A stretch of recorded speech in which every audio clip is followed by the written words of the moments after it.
आपके सामने भी रखने जा रहे हैं, जहां पर इमारतें खंडर बनती जा रही हैं। वो इमारतें जो कभी गुलजार हुआ करती थी, जिसमें लोग भी हुआ करते थे, या जो बड़ी बड़ी बिल्डिंग्स, वो इमारतें किस तरीके से अब इस युद्ध में खंडर का रूप लेती जा रही हैं। वो तस्वीरें आपके सामने हैं जो हम आपको दिखा रहे हैं। देखिए किस तरीके से हवाई हमला होता है और जिसके बाद जो इमारतें हैं तबाह हो जाती हैं, खंडर बन जाती हैं, ध्वस्त हो जाती हैं। नेस्ते नाबूद करने का प्लान इजराइल का है और यही एक बड़ी वजह है कि लगातार इजराइल आगे बढ़ता हुआ एक के बाद एक हमले कर रहा है। और इस बीच आपको अगली बड़ी खबर बता दें, देखिए हमास ने फिर से रॉकेट दागे हैं। बड़ी खबर, एश्केलोन पर ये रॉकेट अटैक किया गया है। और दूसरी तरफ आईडीएफ की बात करें तो वो भी अपने एयर स्ट्राइक को लगातार जारी रख रहा है। तो यहाँ पर एश्केलोन पर हमास ने फिर से रॉकेट दागे हैं। बड़ी खबर आपको बता रहे हैं। और देखिए यहाँ पर ये किस तरीके से लगातार ग्राउंड जीरो से एक्सक्लूसिव तस्वीरें रिपब्लिक भारत के दर्शकों तक हम पहुंचा रहे हैं। ये बड़ी खबर मिल रही है।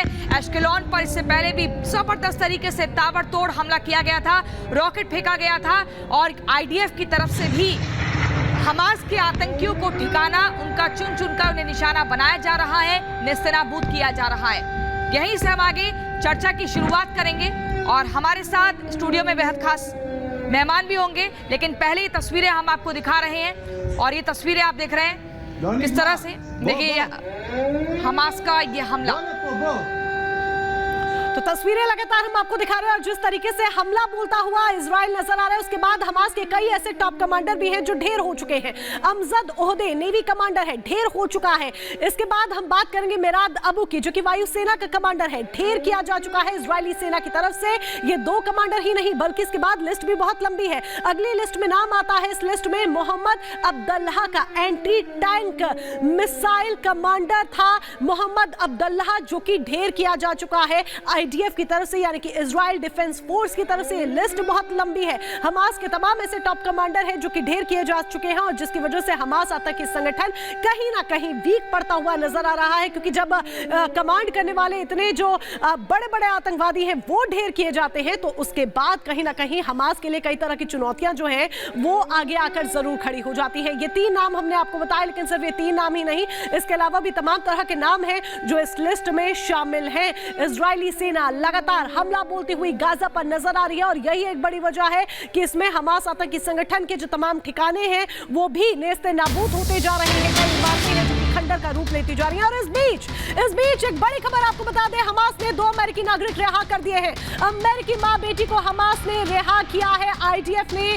नागरिकों की रिहाई की पुष्टि भी कर दी है। हमास ने नागरिकों को बंधक बना रखा था, लेकिन सिर्फ ये मां बेटी ही नहीं बल्कि तमाम ऐसे नागरिक हैं जिनको हमास आतंकी संगठन ने बंधक बनाकर रखा हुआ है। लेकिन फिलहाल कतर की मध्यस्थता के बाद अमेरिकी मां बेटी को रिहा कर दिया गया है।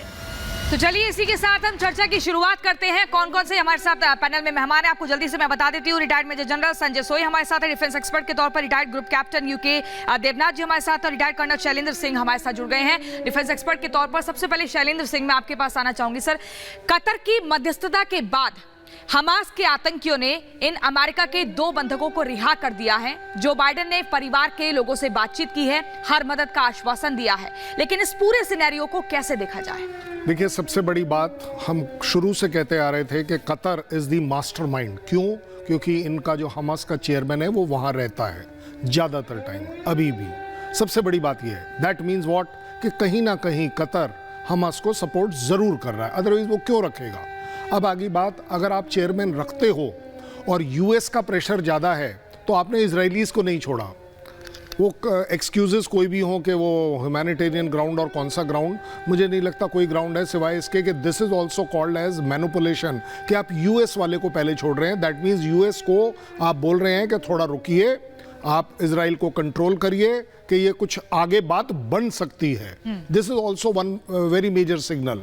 तीसरा, यूनाइटेड नेशंस और पूरी वर्ल्ड को वो बताना चाहते हैं कि देखिए, जहां ह्यूमैनिटेरियन की बात है हम छोड़ रहे हैं, क्योंकि वो दोनों की तबीयत ठीक नहीं थी, ये था वो था, जो भी था उन्होंने बोला।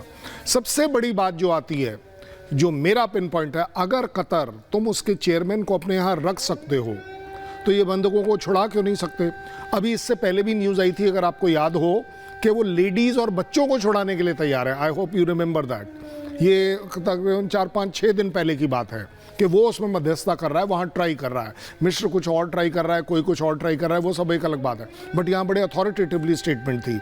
मेरा अभी भी मानना है कि कतर एक बहुत बड़ा रोल कर सकता है प्ले, अगर यूएस चाहे दैट यस कि आप कहिए ये जो अभी आप देख रहे हैं ना, ये it's not only one way. अगर इजराइल भी ग्राउंड फोर्सेस नहीं भेज रहा है, देयर आर रीजंस, क्योंकि पर्दे के पीछे काफ़ी काम हो रहा है। और सबसे बड़ी चीज़ जो इस पूरे के पूरे इंटेंसिटी को एक्सट्रीम पर ले जाने से रोक रही है, वो है होस्टेज।